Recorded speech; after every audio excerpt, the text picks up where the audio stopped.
성도 여러분, 오늘부터 수요 예배 때는 시편 2권 말씀을 살펴보도록 하겠습니다. 시편 2권은 시편 42편부터 72편까지입니다.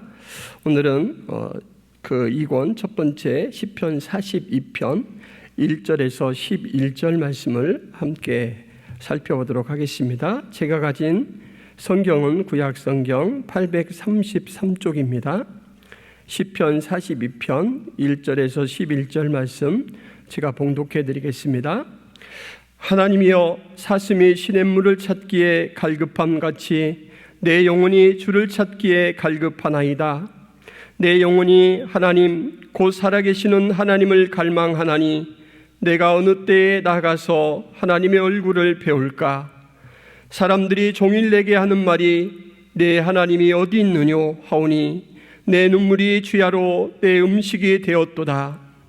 내가 전에 성의를 지키는 무리와 동행하여 기쁨과 감사의 소리를 내며 그들을 하나님의 집으로 인도하였더니 이제 이 일을 기억하고 내 마음이 상하는도다. 내 영혼아, 내가 어찌하여 낙심하며 어찌하여 내 속에서 불안해하는가?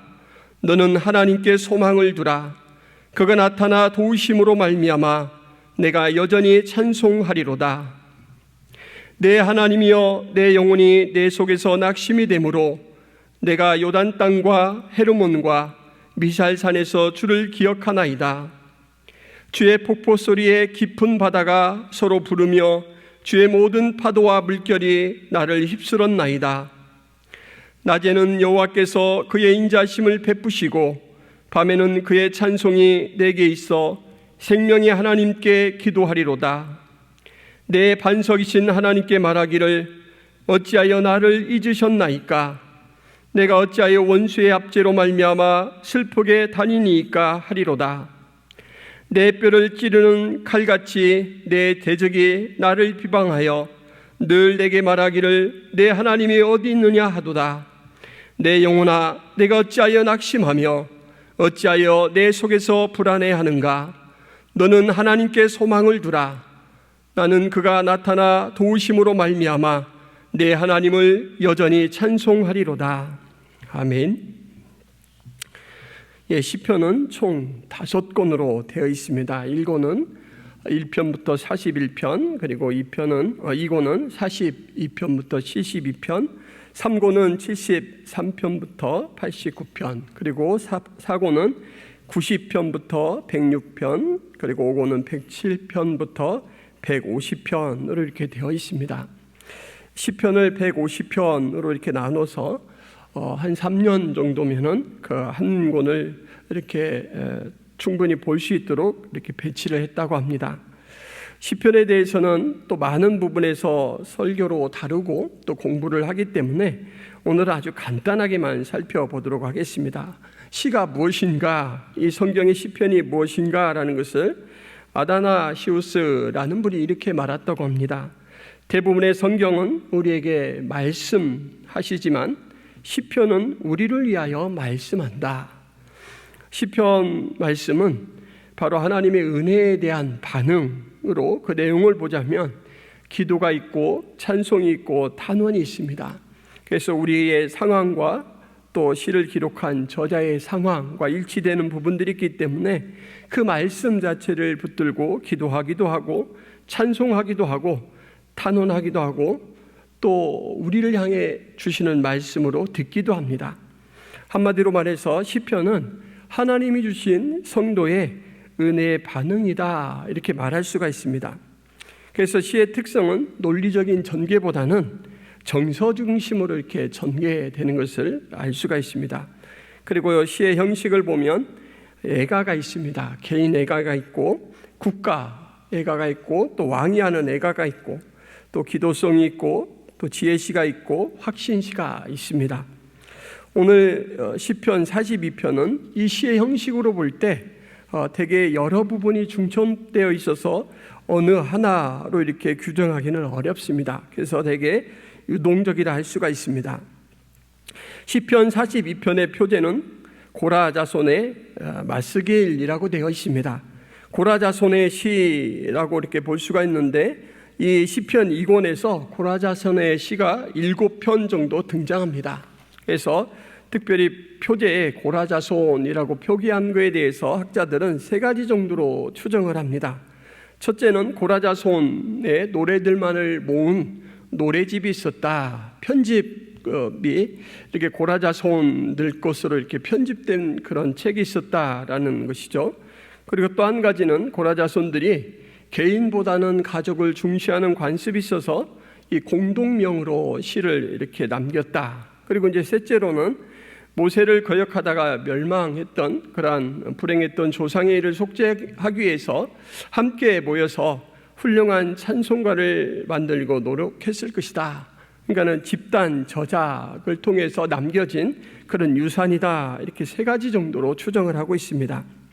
고라는 제사장 족속인 레위의 중손이었습니다. 그는 모세와 아론에 도전하여 반역을 했다가 죽었는데 그의 자식들은 그 죽는 자리에서 이렇게 같이 죽지 않고 살아날 수가 있었고, 다윗 시대에 와서는 레위 자손 중에서 가장 유명한 지파가 되었고, 또 그 시글락에서 다윗을 보호하고 그의 왕위를 수호하는 중요한 역할들을 했습니다. 그리고 다윗 때에 성소의 음악가로 활동했는데 그 당시 중요한 이 3명의 지휘자가 있었는데 아삽, 에담, 그리고 헤만이 있었는데 헤만이라는 사람이 바로 고라 자손 사람이었고, 그리고 음악의 24 수령들이 있었는데 그 중에서 고라 자손이 14명이나 되었다고 합니다. 여호사밧 왕 때에도 그들은 악사와 음악가로서 명성을 날렸습니다. 그리고 고라 자손들의 시의 내용의 특성을 보자면 예루살렘의 보좌에 계시는 하나님에 대해 기쁨으로 찬양을 드리는 것과 또 성전에 대한 순수한 열정과 사모함이 그 내용의 중심을 이루는 것, 이것이 고라 자손의 시들의 특징입니다. 그리고 이제 마스길이라는 부분을 잠깐 설명을 드리자면, 마스길은 교훈을 위한 시라고 할 수가 있습니다. 악인의 멸망과 의인의 번영에 대해서, 그리고 하나님의 선함과 의로움에 대해서 교훈의 형식으로 노래한 것이 바로 이 마스길이라고 할 수가 있습니다. 특별히 시편 42편에 대해서는 뒤에 나오는 43편과 하나로 보는 그러한 분들이 많은데, 그것은 많은 히브리 사본 중에서도 이 둘을 하나의 시편으로 기록하기도 하였고, 또 동일한 후렴구를 가진 부분, 그리고 동일한 주제를 다루고 있고, 어휘나 형식 면에서 있는 부분, 그리고 또 43편에서는 표제가 따로 없는 부분, 이런 근거를 통해서 42편과 43편을 이렇게 한 시로 보기도 합니다. 그래서 크게 보면 3부분, 후렴구를 중심으로 나눌 때 3부분으로 되어 있는데, 이제 2 부분은 탄원에 대해서 하고 있고, 그리고 마지막 43편 부분에 있어서는 그러한 부분들을 믿음의 기도를 이렇게 완성하고 있다, 이렇게 말합니다.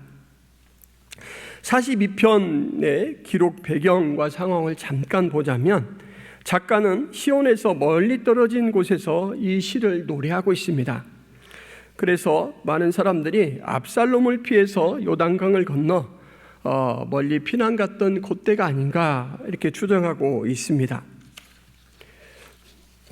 그리고 시인이 처한 곳에서 시인은 오늘 본문에서 드러나는데 악인에 의해 둘러싸여 있고, 또 그들이 입으로 너의 하나님께 너는 버림을 받았다라고 조롱을 당하게 됩니다. 이때 이 시인은 하나님 앞에 구원을 기대하면서 또 과거를 돌아보고 믿음을 이렇게 다잡는 것이죠. 그래서 이 시편 부분은 다윗이 압살롬 때 쓴 그 내용과 매우 비슷하다라고 해서, 또 어떤 분들은 이 고라자손이라는 명칭이 붙었지만 다윗이 지어서 고라자손이 부르도록 그렇게 준 것이다 라고 주장하기도 합니다. 이제 오늘 시편 42편을 그 본문을 좀 살펴보도록 하겠습니다. 시편 42편은 동물의 행동을 묘사하는 것으로 시작이 됩니다. 특별히 1절 말씀에서 나오는 갈급이라는 말과 시내라는 말을 우리가 좀 살펴봐야 이 내용을 현장감 있게 감상할 수가 있습니다. 이때 갈급이라는 단어는 그냥 우리가 볼 때는 그 어떤 마음 상태에 관한 것으로만 이렇게 읽혀지는데, 이것은 사실 헐떡거리는 소리를 내면서 울부짖는 그런 모습, 다시 말해서 청각적 이미지가 매우 강한 그러한 단어라고 합니다. 그래서 같은 부분으로 이제 쓰이는 그 내용을 살펴보자면, 요엘서 1장 20절에 들짐승도 주를 향하여 헐떡거리오니 시내가 다 말랐고 들의 풀이 불에 탔음이니이다 라고 해서 그 헐떡거리다 라는 말이 오늘 사용하고 있는 갈급이라는 말과 같은 단어입니다. 그러니까는 의지적으로 어떻게 감추거나 숨길 수 없이 마치 달리기를 뛴 사람이 가쁜 숨을 이렇게 몰아쉬는 것처럼 짐승이 물을 먹지 못해서 눈이 빨개진 상태로 막 물을 찾아다니는데 찾지 못한 시간이 오래 지체되어서 우는 소리를 내면서 계속해서 헐떡헐떡 하면서 이렇게 하는 그 모습을 연상할 수가 있습니다. 그리고 이 부분에 쓰이는 시내는 우리나라에 이런 물이 흐르는 시내가 아니고 광야의 깊은 계곡 바닥에 드러날 듯 말 듯한 한 그런 개울과 같은 것이라고 합니다. 그리고 특별히 그 개울 중에서도 가장 깊은 부분을 나타내는 말이라고 합니다. 그러니까는 쉽게 이 산을 넘어가면 있는 그런 시냇물, 이렇게 확률적으로 찾을 수 있는 그런 가능성이 깊은 그런 시내가 아니고 정말 전심을 다해서, 그리고 찾지 못한다면 생명이 위태로울 정도의 그러한 상태의 시내라는 것이죠. 그래서 이러한 배경들 속에서 이제 이 동물의 행동을 묘사하자면 그 동물은 사슴으로 제시가 되겠죠. 사슴은 원래 몸이 뜨거운 그런 짐승이라고 합니다. 그래서 한번 몸이 덮여지면 갈증을 매우 찾기 어려워서 사냥꾼들은 이 물 있는 곳에 몰래 숨어 있으면 사슴이 그 갈증을 이기지 못하고 나올 때 이 사슴을 잡기도 한다라고 합니다. 이 사슴 한 마리가 광야의 깊은 계곡 밑바닥 개울에 내려와 헐떡거리고 울부짖으며 물을 찾고 있습니다. 그런데 이 시각적 이 이미지를 제시하고 시인은 내가 바로 이 사슴과 같은 상태입니다 이렇게 제시를 합니다. 사슴이 목이 말라서 헐떡거리고 어떻게 감출 수 없는 그런 절박함을 드러내는 것처럼 하나님을 향해 영적 목마름을 가진 제가 그렇습니다. 하나님으로 채워져야 하고 또 하나님을 열망하는 이 가슴에 하나님의 것으로 공급되지 않는다면 저는 죽어가는 자와 같습니다 라는 것을 바로 이 깊은 계곡 밑바닥 개울에서 물 한 모금이라도 찾아 마시려고 애쓰는 그런 이 사슴의 모습으로 자신을 그려내고 있죠. 억누를 수 없는 갈망을 가졌다는 점에서 이 매개물인 사슴과 시인이 일맥상통합니다. 여러분, 사랑은 일방적일 수 없습니다. 열렬한 사랑은 상호 신뢰와 믿음이 바탕이 되고 그리고 관계가 바탕이 돼서 계속해서 발전하죠. 시인이 하나님에 대해서 이런 갈망과 열망이 있다라는 것은 일찍이 그 시인도 하나님 앞에 그런 사랑을 받았다라는 것을 알 수가 있습니다. 사랑을 받아본 사람이 사랑을 할 수 있다라는 말이 있습니다. 사랑을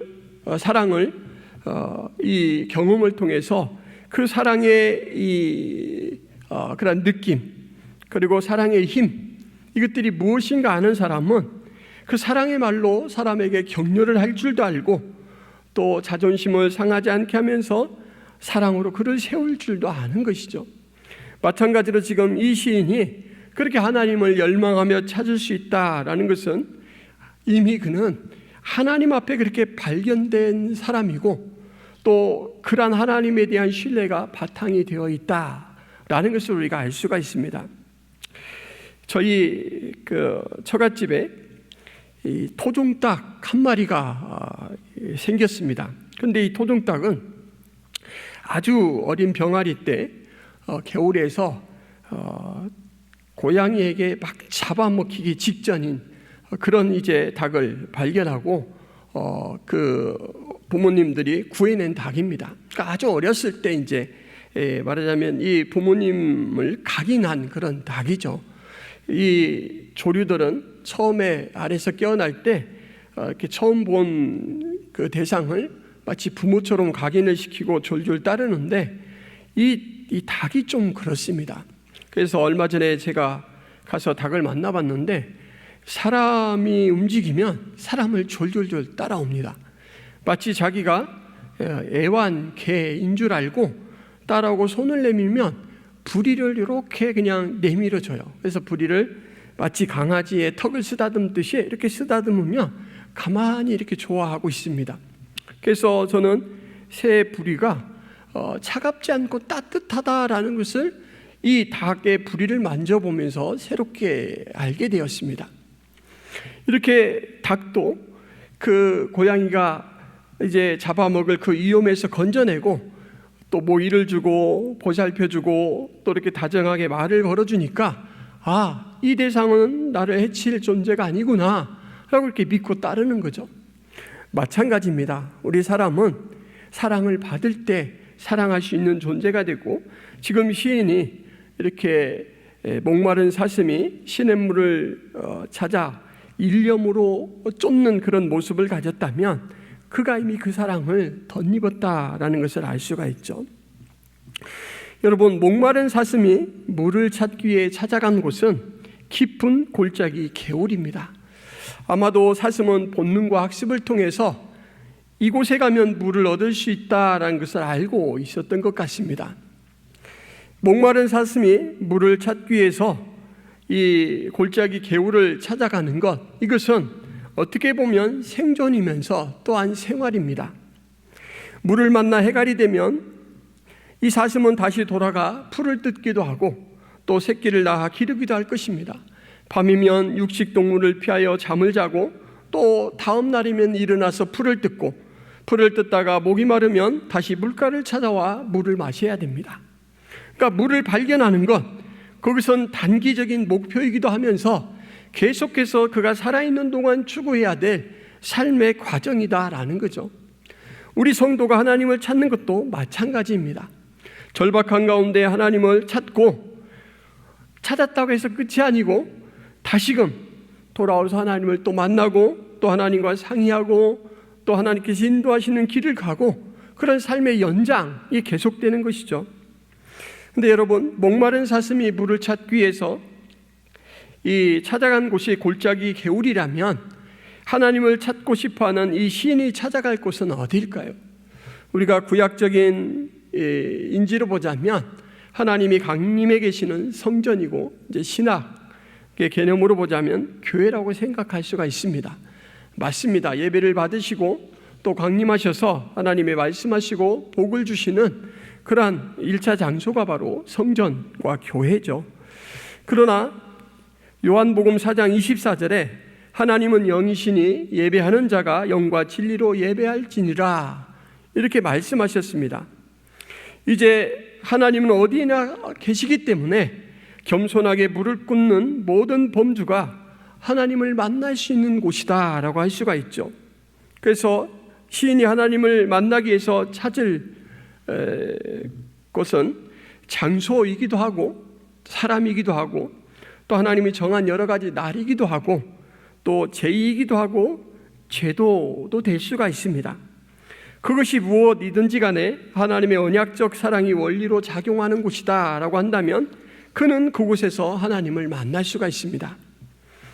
그런데 오늘 시인의 이 고백을 보자면 그는 예루살렘과 아주 먼 곳으로 떨어져 있습니다. 오늘 말씀 6절 말씀에 보면 내 하나님이여 내 영혼이 내 속에서 낙심이 되므로 내가 요단 땅과 헤르몬과 미살산에서 주를 기억하나이다 할 때 이 세 가지 지역 명칭, 이것은 실질적인 장소에 대한 지명일 수도 있고 또 하나님과 떨어져 있는 그 거리를 상징하는 그러한 상징일 수도 있습니다.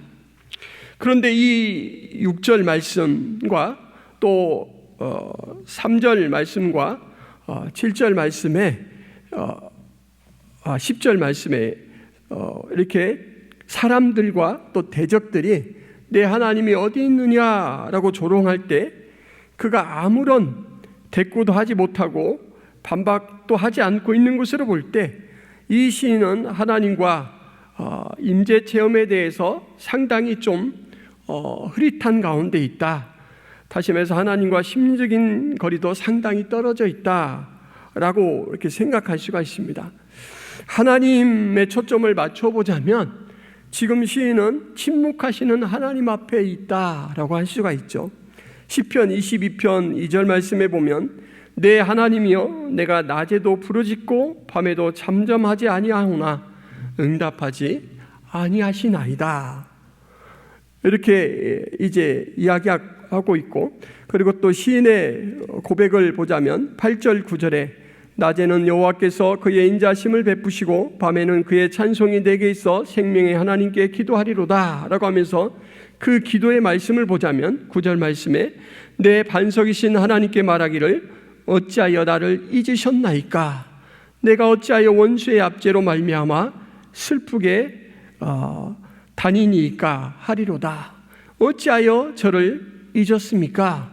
어찌하여 하나님의 백성, 하나님을 사랑하는 제가 하나님이 다스리시는 이 세계에서 원수의 압제를 받고 슬픔 가운데 살아가야 됩니까? 이렇게 이제 탄식하는 것이죠. 그러니까 시인이 무슨 큰 잘못을 해서 하나님이 나타나 주지 않는다라고 하기보다는 하나님께서 하나님의 경륜과 뜻으로 침묵하고 계시다라는 것이죠. 오늘 이 42편의 시상 전개에는 그 전개 중심이 바로 사회적인 배경이라 할 수가 있습니다. 3절에서 사람들이 제시되어 있고 또 10절에서는 내 대적이라는 인물군이 구체적으로 제시되어 있습니다. 그리고 그들은 내 하나님이 어디 있느냐라고 이제 사회적 관계를 맺고 있는 이 시인에 대해서 말하자면 비방하고 조롱하는 것이죠.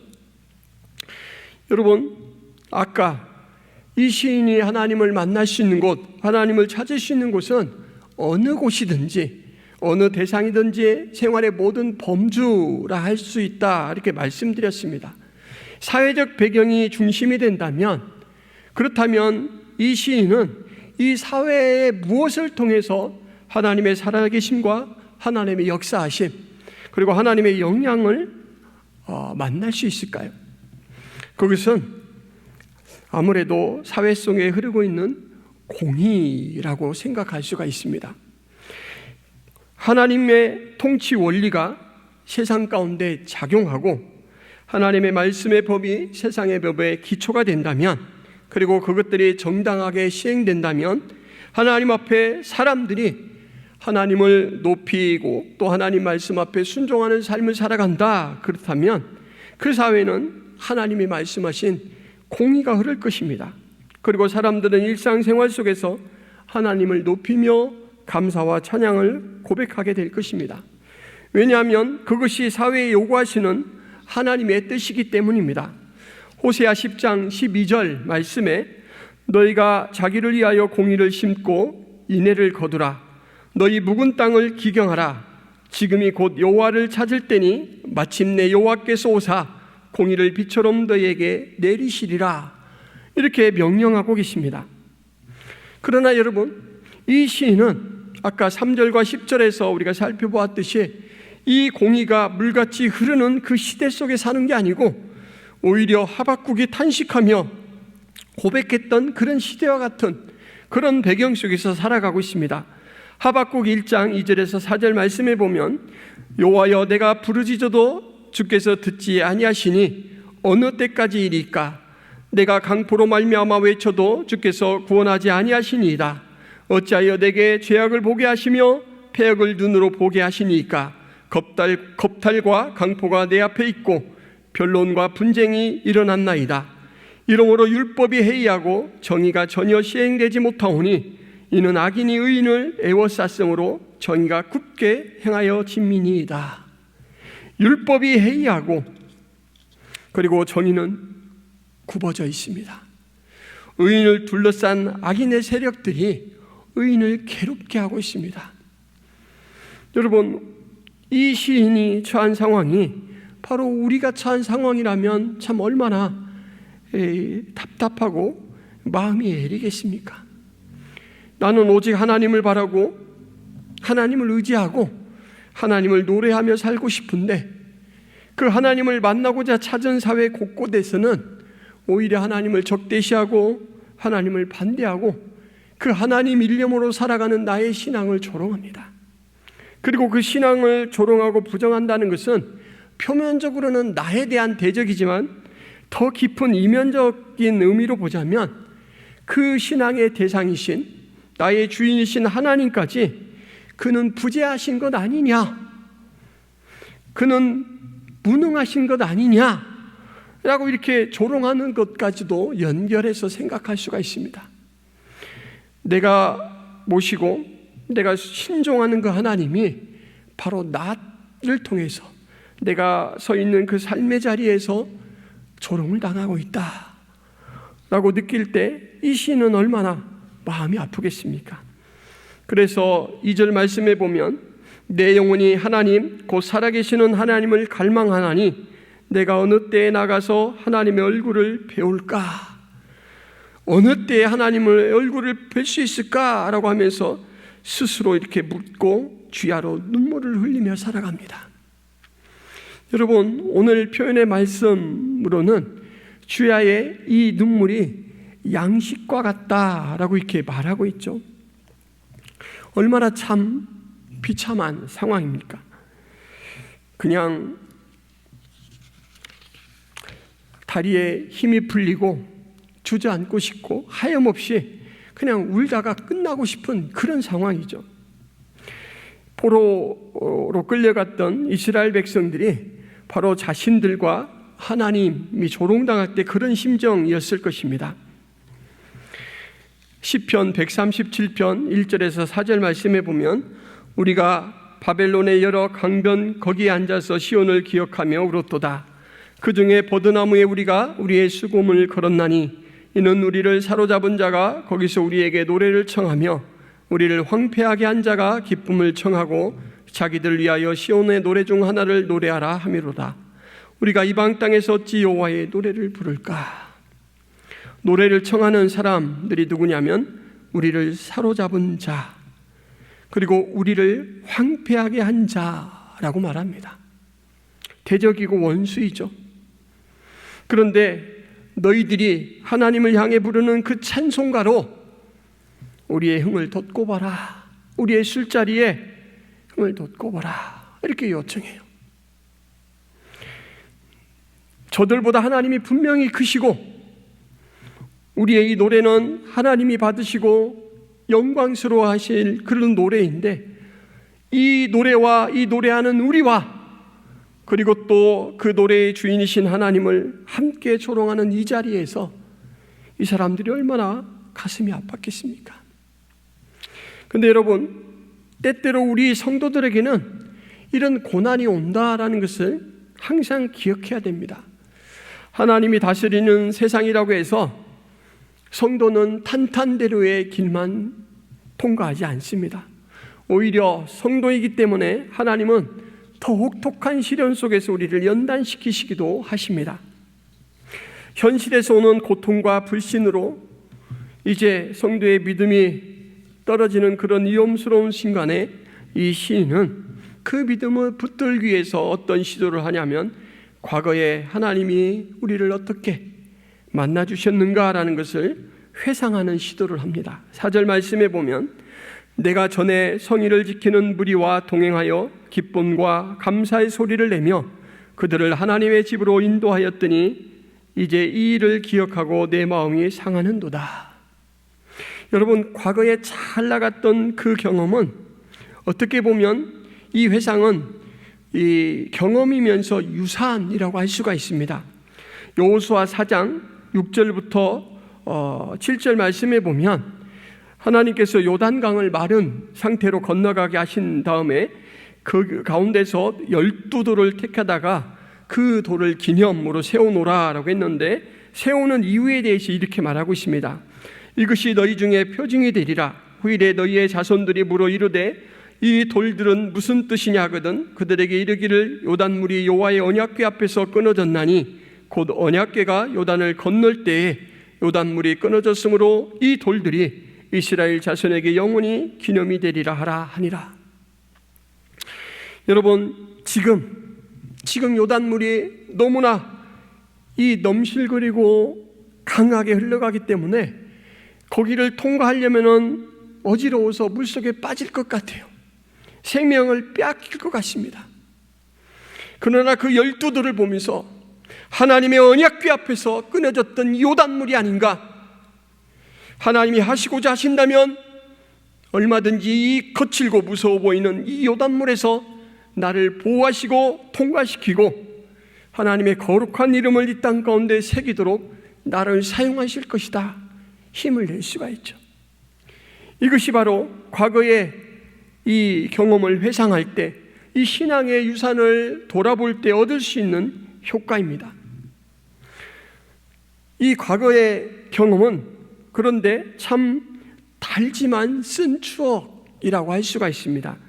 왜냐하면 과거에 그 은혜가 크면 클수록 그것을 잃어버린 현실은 더욱더 큰 상실감으로 다가오기 때문입니다. 그래서 4절 하반절에 이 일을 기억하고 내 마음이 상하였다 이렇게 말하고 있죠. 근데 시인은 그 회상으로 그치지 않고 그 고통을 넘어서기 위해서 한 번 더 발돋움을 합니다. 5절 말씀에 보면 내 영혼아 내가 어찌하여 낙심하며 어찌하여 내 속에서 불안해하는가, 너는 하나님께 소망을 두라. 그가 나타나 도우심으로 말미암아 내가 여전히 찬송하리로다, 이렇게 고백하고 있습니다. 과거의 나의 일, 그리고 그 일에 동참했던 내가 참 소중하게 교제를 나눴던 그 사람들을 추억하는 것, 그것을 넘어서서 이제는 직접적으로 하나님을 소망의 대상으로 부르짖고 있고 나타나실 하나님에 대해서, 도우실 하나님에 대해서 생각합니다. 말하자면 절망과 희망 사이에서 영혼의 아름다운 독백을 해내면서 자신의 영혼을 추스리고 있죠. 내 영혼아 내가 어찌하여 낙심하며 어찌하여 내 속에서 불안해하는가. 자기의 영혼 스스로 자기에 대해서 책망을 합니다. 왜 땅을 보고 사는가?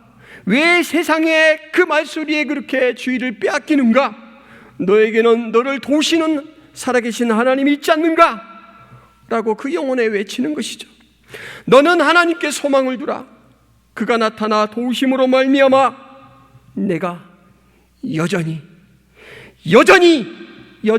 찬송하리로다.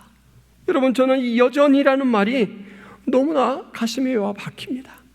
여전히 하나님이 너와 함께 하실 때 네가 가진 장애는 더 이상 장애가 아니다. 예전에 찬양했던 그 찬송의 소리가 시대를 넘어서서, 공간을 넘어서서, 장애를 넘어서서 여전히 너의 입술에 찬송으로 울려 퍼지리라 라는 것이죠.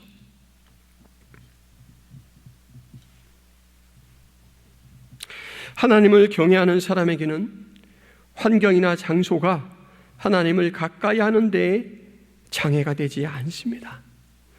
하나님이 고난을 얼마나 값지게 쓰시는가는 성경에서 여러 차례 말씀하고 있죠.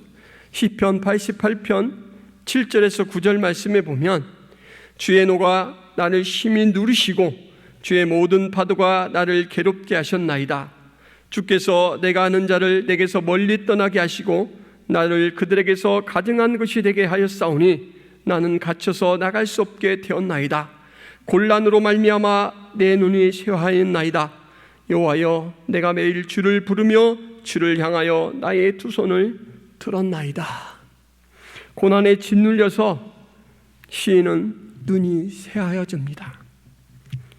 곤란으로만 해서 갇혀있기 때문에 근육들은 약해집니다. 그러나 그의 영혼은 입술을 열어서 매일 주를 부르며 주를 향하여 두 손을 들고 기도합니다. 기도하지 않던 자에게서 기도하는 자로, 하나님의 경륜에 대해서 관심이 없던 자에서 하나님의 뜻을 헤아리는 자로 하나님께서 돌리시기 위해서 고난을 쓰시기도 하신다라는 것입니다. 저는 오래전에 혈우병을 앓다가 일찍 소천하신 이학조 집사님을 항상 기억하면서 은혜를 받습니다. 이학조 집사님은 일찍이 참 그 당시에는 들어가기 어렵던 그 은행에 취직을 해서 돈에 대해서는 부족함이 없이 살았던 그런 시기를 보냈다라고 합니다. 친척들이 돈이 필요하면 집사님에게 찾아와서 요청하면 어렵지 않게 변통을 해줄 수 있고, 말하자면 베푸는 삶을 살았다라고 해요.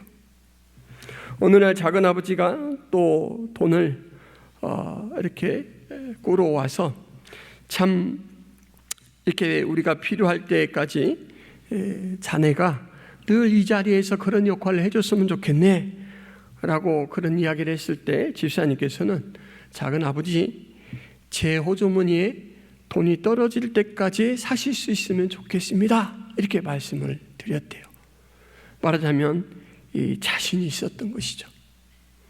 그런데 어느 날 이분에게 참 치료하기 어려운 혈우병이 찾아왔고, 직장도 그만두게 되었고, 이제 남이 보살펴야 그 생활을 연명해 갈 수 있는 상황이 되었습니다. 그분은 나중에는 침대에서 일어날 때 관절과 근육이 약해지셔서 한 번에 일어나지를 못하고 침대 위에 달아놓은 끈을 붙들고 몇 번 이렇게 반동을 주고 나서 일어설 수가 있었습니다. 한 번은 그 반동이 잘못 힘이 조절이 되어서 앞으로 이렇게 넘어지셨는데, 넘어지면서 또 앞에 있는 그 도구에 눈을 상하셔서 또 고생을 많이 하신 적이 있었습니다. 이분은 이 답답하고 어려운 현실 속에서 절망할 수밖에 없고 원망할 수밖에 없을 것 같은 이 현실 속에서 계속해서 믿음이 연단되어지고 그 신앙이 참 순박하게 변해가는 것을 신방을 통해서 확인하였습니다. 어느 날 그의 친구가 아프다는 소식을 듣고 내가 만나보려고도 되겠느냐 라고 이렇게 물었고, 괜찮다 라고 이렇게 해서 만나게 되었다고 합니다. 그런데 두 분 사이에는 친구의 일 때문에 마음이 상해서 오랫동안 의절을 하고 사셨어요. 그런데 그 친구가 온다라는 말을 듣고 이 집사님께서는 되게 의아하게 생각했고, 도대체 이 친구가 어떤 상황으로 이런 변화가 일어났을까, 이게 궁금했다라고 해요.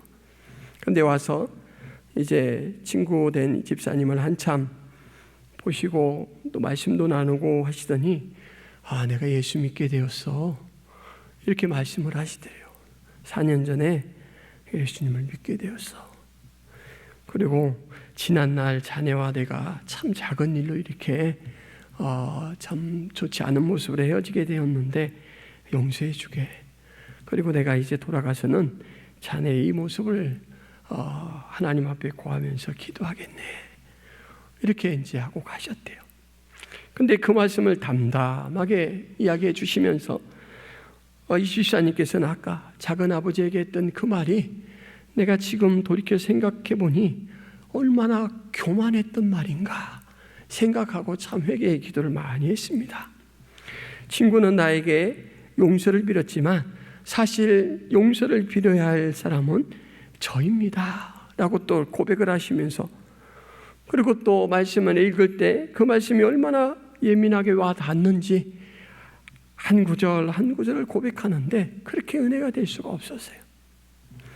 그가 밖에 출입하며 하나님이 창조하신 자연 속에서 그 자연을 누리며 기뻐할 수는 없었지만, 하나님께서 한정해 놓은 그 방 안에서 말씀을 통하여 주의 성령과 교통을 깊이 나누며, 비록 내 몸은 약해 있지만 나를 사랑해 주시고 나를 만나 주신 하나님 찬양을 받으시옵소서, 기도를 받으시옵소서 라고 하나님 앞에 날마다 가까이 가며 그렇게 사시다가 천국의 부름을 받았습니다.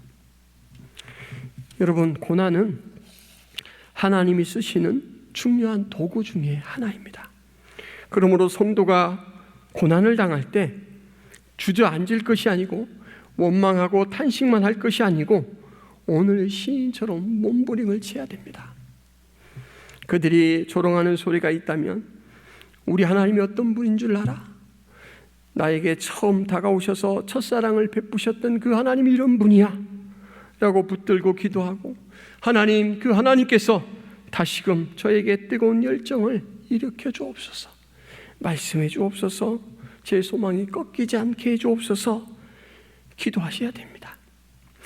오늘 시인은 회상의 자리로 돌아갔다가 이제 소망이 되신 하나님, 그리고 또 찾아오시는 하나님, 도우시는 하나님, 여전히 찬송이 가능하게 하시는 하나님으로 고백을 하고, 그렇지만 거기서도 그치지 않고 절망으로부터 소망으로 건너가기 위해 시인은 가장 강력하고 튼튼한 징검다리를 사용합니다. 그것이 무엇이냐면 바로 8절 9절에 나오는 기도이죠. 먼저 시인은 하나님의 성품을 노래합니다.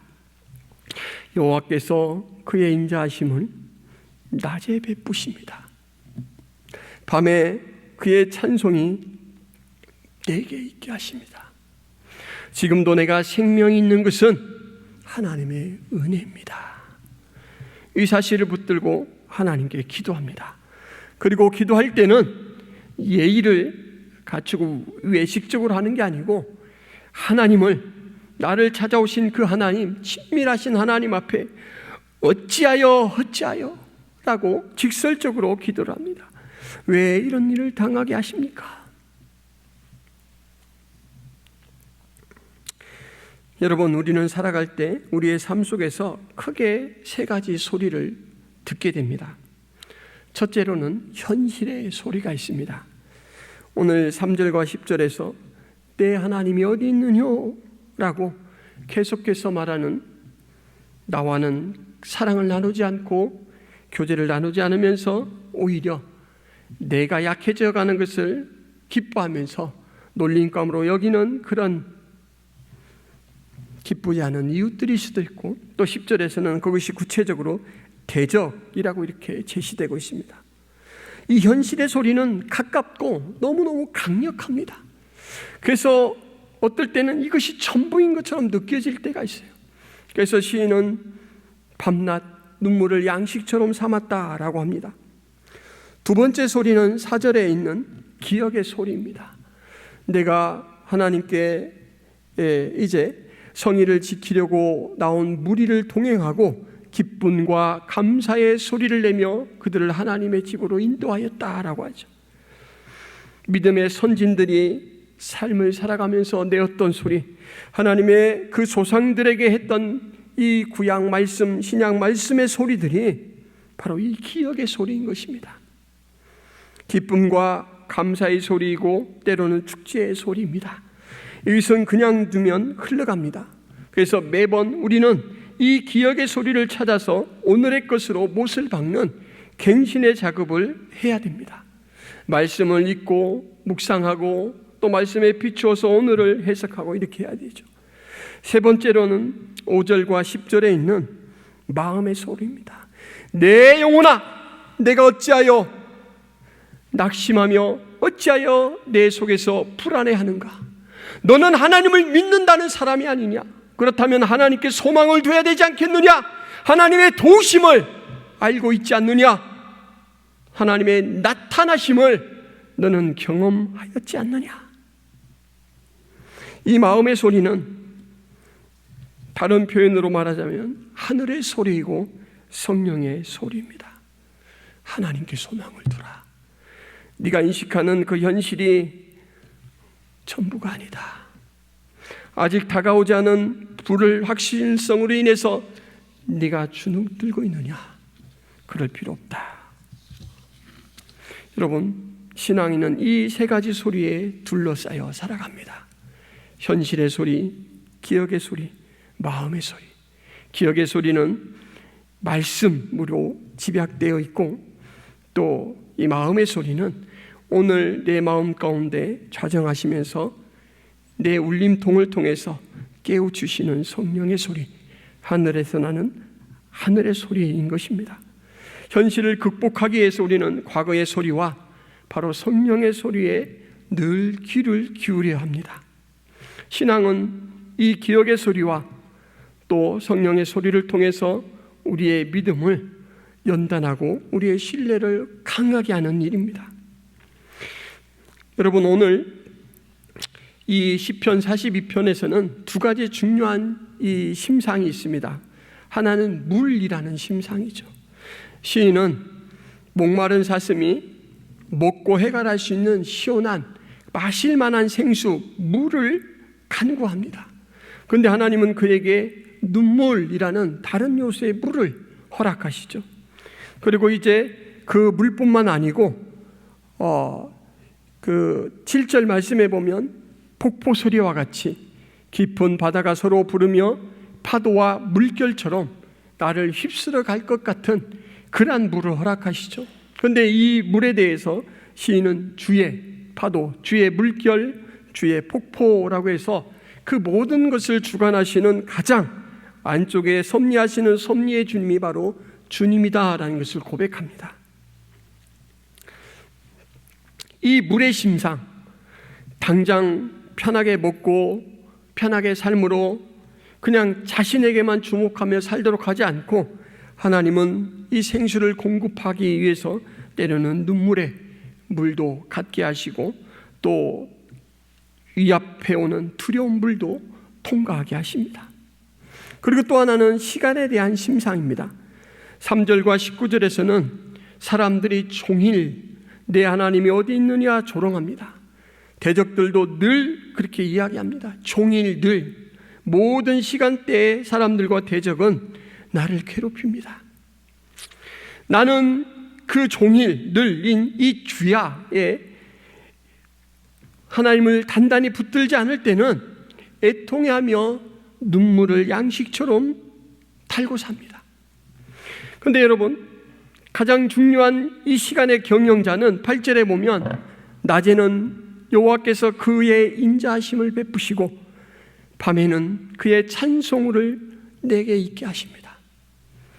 같은 시간이지만 각각 다른 경영을 하고 있습니다.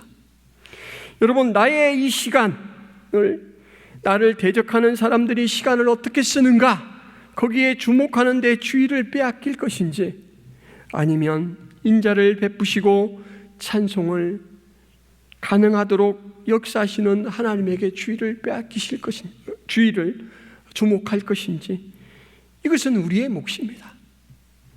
귀를 닫고 귀를 열고 마음을 닫고 마음을 여는 일, 이것이 바로 우리의 역할이라는 것이죠. 많은 운동선수들이 말하는 승리의 이 비결에는 크게 세 가지 공통점이 있습니다. 첫째는 체력이 밑바탕이 돼야 된다라고 해요. 그 체력을 위해서 많은 시간 동안 운동선수들은 연단을 합니다. 여러분, 영적인 연단, 영적인 체질을 강화시키는 것은 말씀을 읽고 말씀을 묵상하는 것입니다. 그리고 두 번째로는 기술이 있어야 됩니다. 체력으로만 무대뽀로 한다고 해서 이기는 게 아니고 적당한 때에 적당한 기술을 걸을 수 있어야 됩니다. 오늘 시인은 절망하도록 자꾸만 부추기는 그 사람들의 소리를 듣고 눈물을 흘리다가 과거를 회상하는 그러한 기술을 발휘하고 있고, 또 그걸 넘어서서 소망을 하나님께 두어야 되겠다, 나타나서 도우시는 하나님을 바라보자 라고 또 한 단계 더 발전시키고, 또 그걸 넘어서서 하나님 앞에 8절과 9절에 직접 기도에 무릎을 꿇고 하나님을 내 하나님 앞에 부르면서 기도하고 있습니다.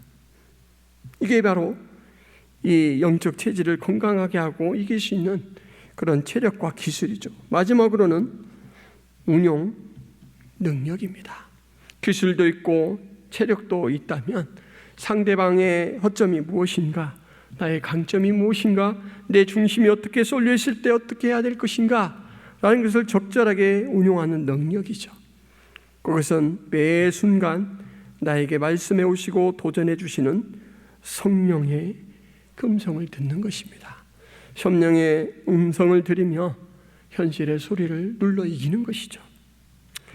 성도 여러분, 우리 교역자들과 이야기를 하다가 여러 종목의 운동이 공통적으로 추구하는 한 가지가 있다는 걸 듣고 참 놀랐습니다. 탁구를 할 때 뒤꿈치를 들여야 된다라고 합니다. 족구를 할 때도 빠른 이동을 위해서 뒤꿈치를 듭니다. 그리고 축구를 할 때 수비수도 항상 뒤꿈치를 들고 골키퍼도 뒤꿈치를 듭니다. 복싱을 할 때도 뒤꿈치를 듭니다. 이 뒤꿈치를 든다라는 것, 사소한 것 같지만 이것이 중요한 승패 요소가 된다라는 것을 이 운동을 해본 사람들이라면 누구라도 인정할 수밖에 없습니다. 성도 여러분, 하나님께서는 우리에게 말씀을 베풀어 주셨고, 그리고 우리를 홀로 두지 않고 지금도 찾아오셔서 내가 너의 하나님으로 좌정하고 있다, 이렇게 말씀해 주십니다. 그리고 우리에게 믿음의 지체들을 보내주셔서 저를 보고 배우라, 저와 함께 이겨내라, 저와 함께 통과하라 라고 이렇게 우리를 독려해 주십니다. 주님은 분명히 말씀해 주셨습니다. 마태복음 5장 6절에 의에 줄이고 목마른 자는 복이 있나니 그들이 배부를 것이며, 이 세상에서 하나님의 의에 줄이고 목마른 그런 태도로 살아가는 자에게는 하나님이 배부르게 할 것이다 라는 것이죠. 여러분, 우리에게는 신앙의 성장판이 있습니다. 바로 기억의 소리와 성령의 소리이죠. 오늘 5절과 11절이 후렴구인데 같은 것 같지만 아주 조금 예민하게 다른 부분이 있습니다. 그것은 무엇이냐면 11절에는 나는 이란 말이 들어가 있고 또 내 하나님을 이란 말이 들어가 있습니다. 내 영혼아, 내가 어찌하여 낙심하며 어찌하여 내 속에서 불안해하는가? 너는 하나님께 소망을 두라. 나는 이라고 이렇게 들어가 있고, 그가 나타나 도우심으로 말미암아 내 하나님을 여전히 찬송하리로다 라고 해서 나라는 말로 하나님을 아주 밀접하게 표현하고 있습니다. 코로나로 인해서 현장 예배를 드리지 못하는 분들도 계시고, 또 이렇게 수요 예배에 나와서 함께 하나님을 마음껏 찬양하지 못한 것이므로 답답해하는 그런 분들도 계실 줄 압니다. 그러나 하나님은 여러분이 계신 곳에 찾아가시고 여전히 도우시고 여러분들이 처한 그 상황을 더욱더 신앙을 성장할 수 있는 좋은 발판으로 쓰신다라는 것입니다. 그리고 성경 말씀에 하나님이 우리를 기뻐하여 어찌할 바를 모른다라고 이렇게 말씀하고 계십니다. 이 사실을 기억하시면서 또 오늘 말씀을 기억하시면서 잠깐 기도하도록 하겠습니다. 하나님, 내가 모든 환경 속에서 넉넉히 이기고 하나님을 바라보게 하옵소서. 또 하나님의 이름을 찬송하게 하시고 하나님의 이름을 증거하는 삶을 살아가게 하옵소서. 또 코로나가 빨리 이제 종식되고 함께 나와서 기쁨으로 또 예배하며 믿음의 은혜를 함께 또 교제를 함께 나누게 해 주옵소서. 함께 기도하겠습니다.